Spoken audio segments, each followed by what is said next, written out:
O secretário de Economia Popular e Solidária, Gilberto Carvalho, do Ministério do Trabalho, não tem dúvidas. A economia solidária pode mudar a vida de muita gente. E neste momento em que cada vez mais brasileiros viram microempreendedores ou autônomos, as cooperativas aparecem como solução inteligente. Mas o que realmente empolga o secretário é como esse modelo combina com um mundo mais sustentável. Na entrevista, ele conta como o governo federal quer espalhar essa ideia pelo país. Então, eu gostaria de começar falando da Lei 15.068 de 2024, que cria a Política Nacional de Economia Solidária e também o Sistema Nacional de Economia Solidária. O que mudou em relação à situação anterior com essa lei? Olha, Rose, essa aprovação dessa lei, depois de 11 anos de tramitação no Congresso, tudo que é para trabalhador demora no Congresso, né? Ela, para nós, é muito auspiciosa, ela é muito importante, porque ela vai na linha de fato, consolidar a economia solidária como política pública, como política de Estado. Você sabe que, depois do golpe, quando foi extinto até o Ministério do Trabalho, foi extinta também a Secretaria Nacional da Economia Solidária, e se abandonou totalmente a economia solidária no governo brasileiro. Com a aprovação dessa lei, é mais difícil agora você simplesmente querer extinguir a economia solidária. A lei nos coloca numa situação institucional, né? E ela permite que a gente, então, possa receber financiamento público, possa compor o que se chama de um Sistema Nacional da Economia Solidária. E agora o nosso trabalho, Rose, é de trabalhar a regulamentação dessa lei, porque uma lei aprovada no Congresso, sancionada pelo presidente, para que ela de fato dê resultados, ela precisa de uma regulamentação. Tem uma porção de decretos, de portarias que vão nos permitir, então, aí sim, ter acesso real ao orçamento público, fazer chamadas públicas de economia solidária, ter condição, enfim, de ser uma verdadeira política pública com estabilidade reconhecida pelo Estado. Essa é a importância dessa lei Paul Singer, que nós comemoramos muito a sua aprovação e agora estamos em pleno trabalho de buscar a sua regulamentação.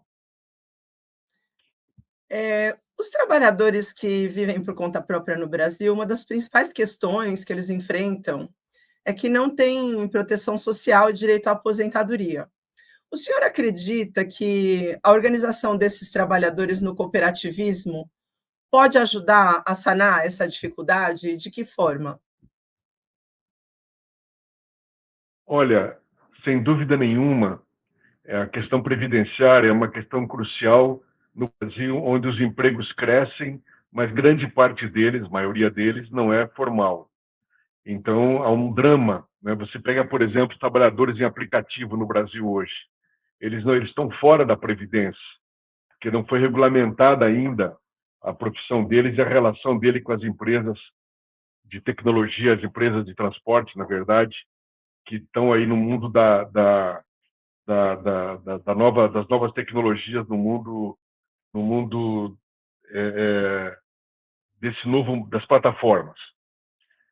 No caso, a economia solidária é de fato um ótimo caminho para o trabalhador ter a sua formalização reconhecida sem necessariamente estar empregado numa empresa. De que maneira? Quando você monta uma cooperativa de trabalhadores, essa cooperativa recolhe impostos e também recolhe os pagamentos para a previdência pública. Então, sem dúvida nenhuma, a economia solidária é uma forma em que o trabalhador, além de ele ter um ganho pessoal, ele pode contribuir com a previdência e pode exercer, como nós chamamos assim, a sua função sem depender da vinculação com o patrão. Nós falamos da economia solidária na autogestão. O que quer dizer autogestão?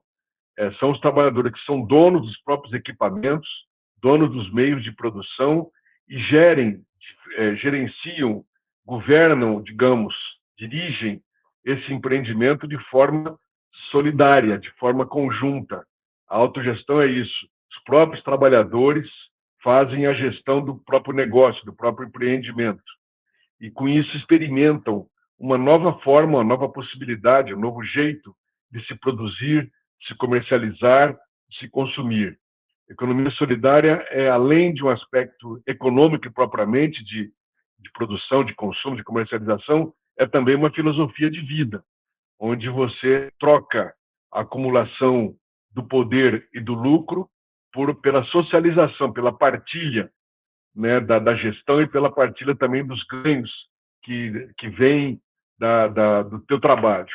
Então, sem dúvida nenhuma, é um caminho muito saudável, eu diria, para o trabalhador ter a sua formalização e ter a sua previdência.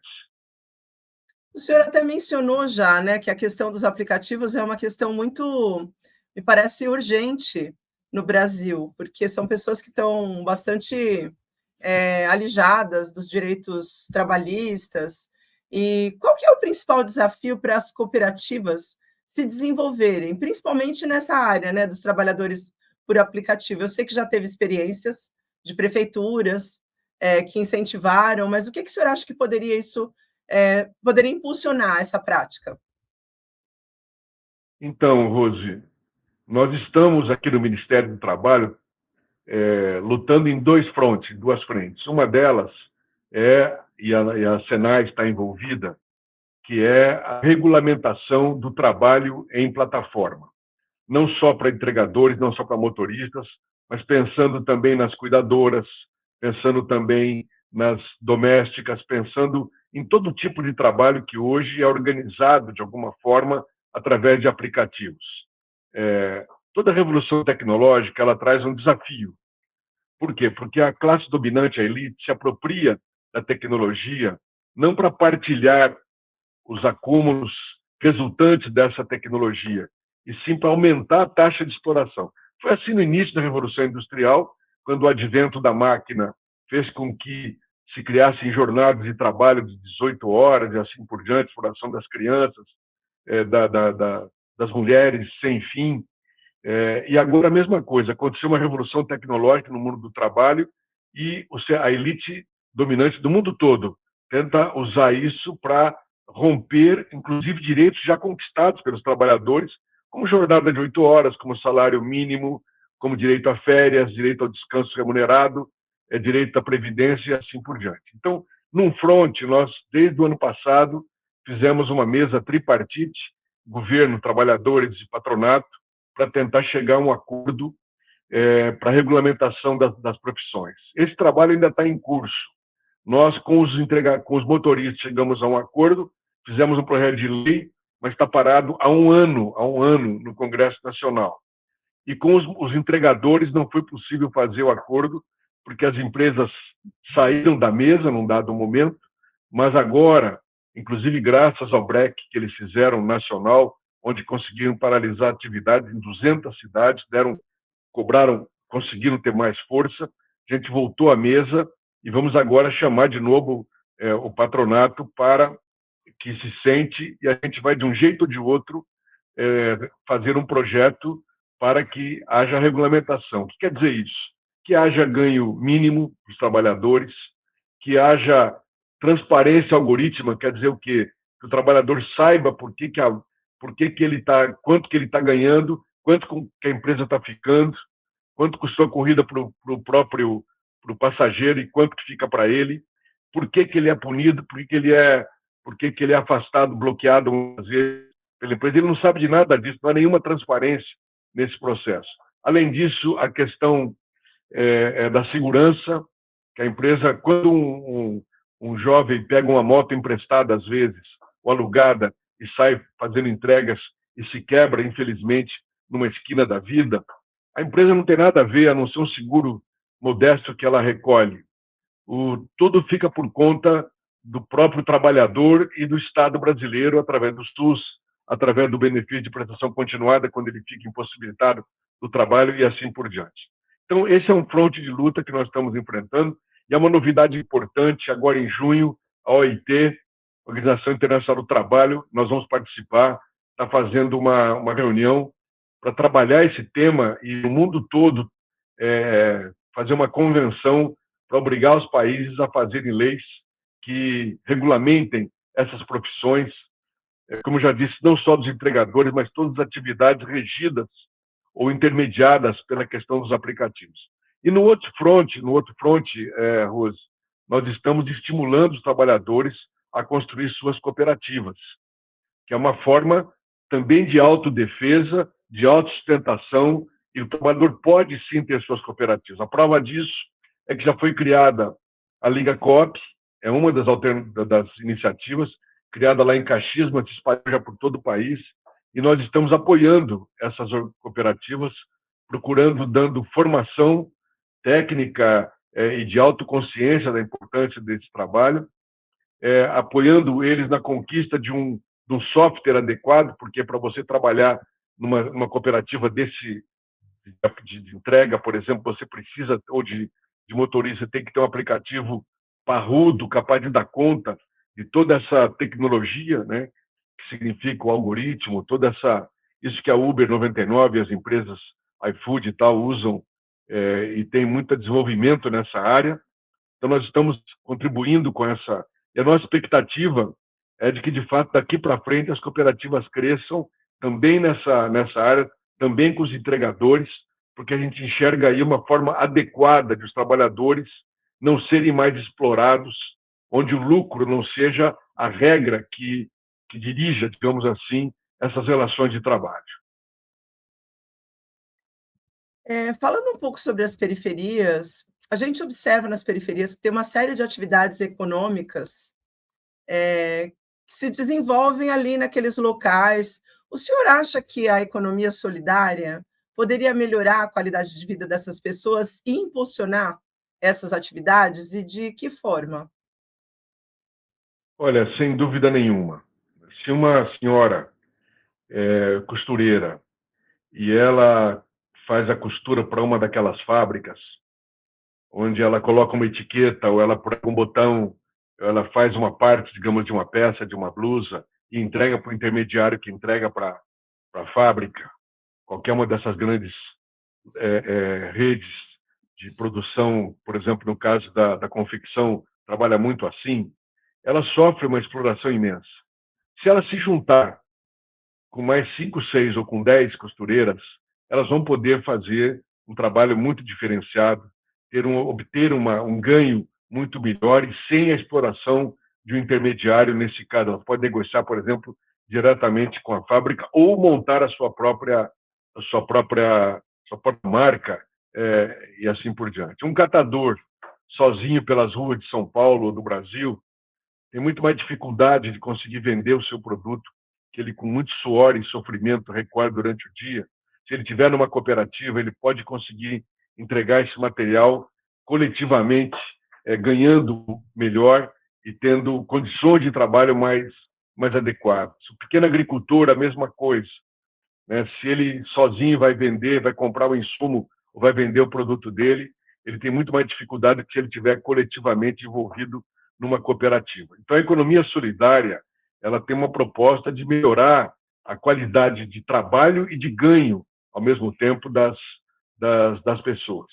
Nós temos inúmeros casos no Brasil muito bem-sucedidos de trabalhadores que, por exemplo, quando uma fábrica quebra, já aconteceu, tem vários casos pelo país, que os trabalhadores assumem a direção daquela fábrica legalmente e passam a gerir essa fábrica. Um dos casos mais conhecidos é a Uniforja, lá em Diadema, onde a Conforja, que era a fábrica original, é uma grande fábrica que produz material, componentes, grandes plataformas para esses grandes tratores, peças enormes, na metalurgia, e eles conseguiram tomar posse da fábrica e até hoje seguem produzindo na fábrica, com todas as dificuldades naturais de um empreendimento, mas seguindo em frente, dando conta do recado, com competência, com qualidade e assim por diante.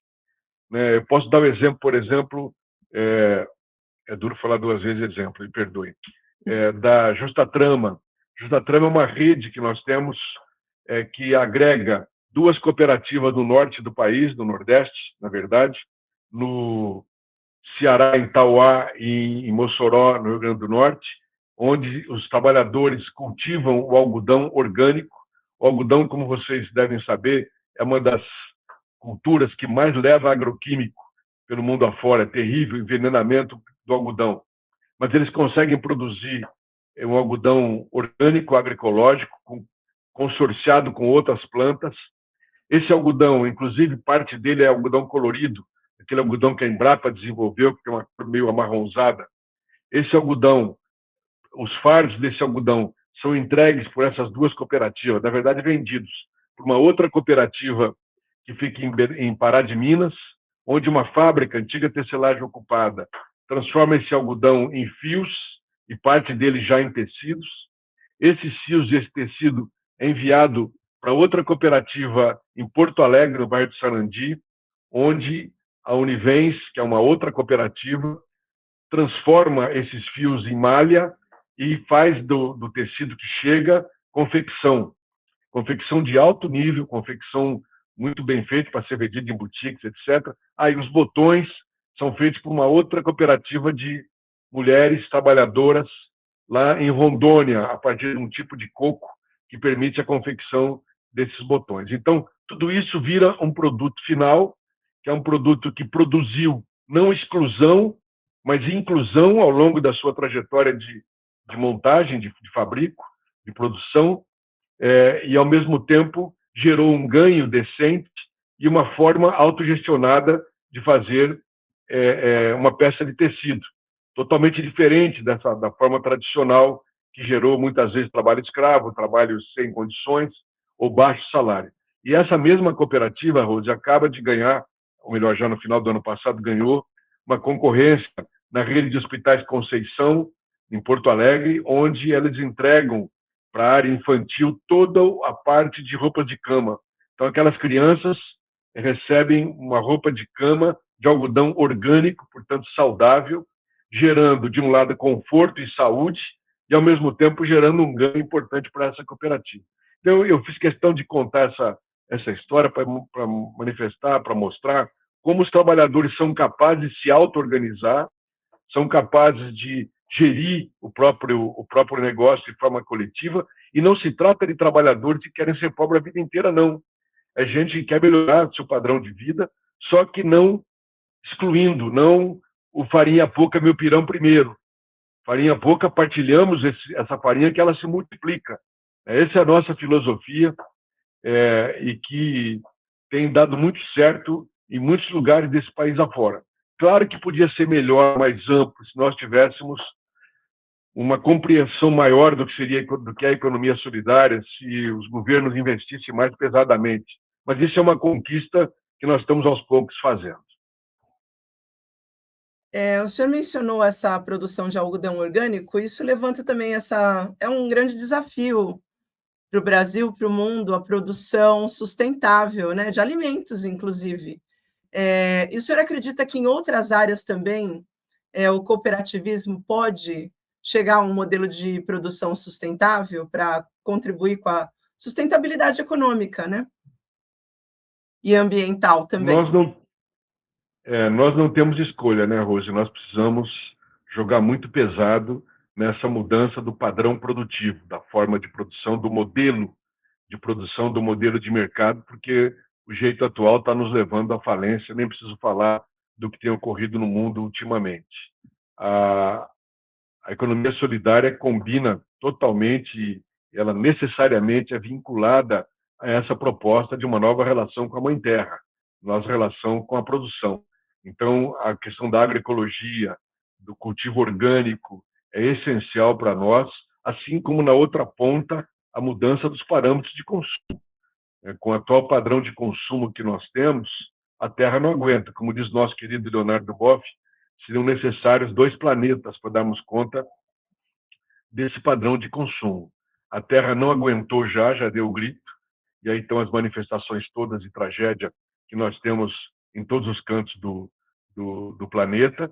Então, nós entendemos, sim, que esse novo padrão, que não gera exclusão, mas que gera inclusão, partilha, solidariedade, fraternidade, e, ao mesmo tempo, justamente por não ter ambição de acúmulo do lucro, pode ter uma relação respeitosa com a Terra, com os limites do nosso planeta, a necessidade de preservar a vida em todas as suas dimensões, ele é essencial.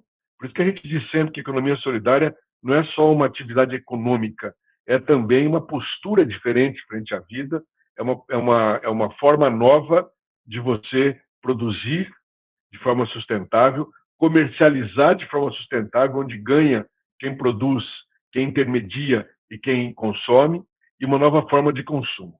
Desse ponto de vista, nós estamos muito em linha com aquilo que Papa Francisco, de saudosa memória, trabalhou muito fortemente, fazendo a sua convocação, quando ele chama lá para Assis milhares, centenas de jovens economistas e cria aquilo que se chama Economia de Francisco.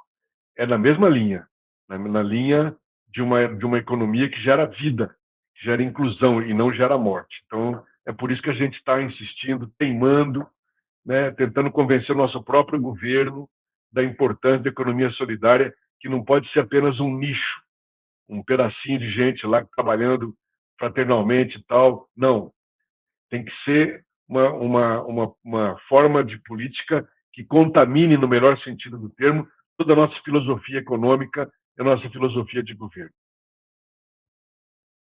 Eu gostaria também que o senhor comentasse se, no atual governo, se existem iniciativas que facilitem o crédito para as cooperativas e que viabilizem a compra dos produtos da economia solidária pelos governos, que me parece que são duas questões que poderiam ampliar o cooperativismo no Brasil.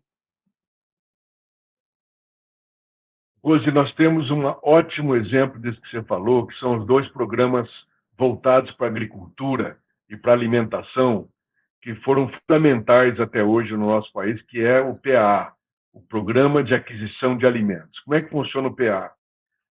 A Conab, que é a nossa Central Nacional de Abastecimento, compra das cooperativas, também de individuais, mas majoritariamente das cooperativas, o alimento, e esse alimento vem para servir para o estoque regulador, ou seja, a Conab precisa ter um estoque que ela desova, que ela entrega, que ela vende para o mercado quando os produtos começam a subir, mas também servem para toda a nossa política social, hospitais, creches, enfim, tudo que é público e que precisa receber alimento.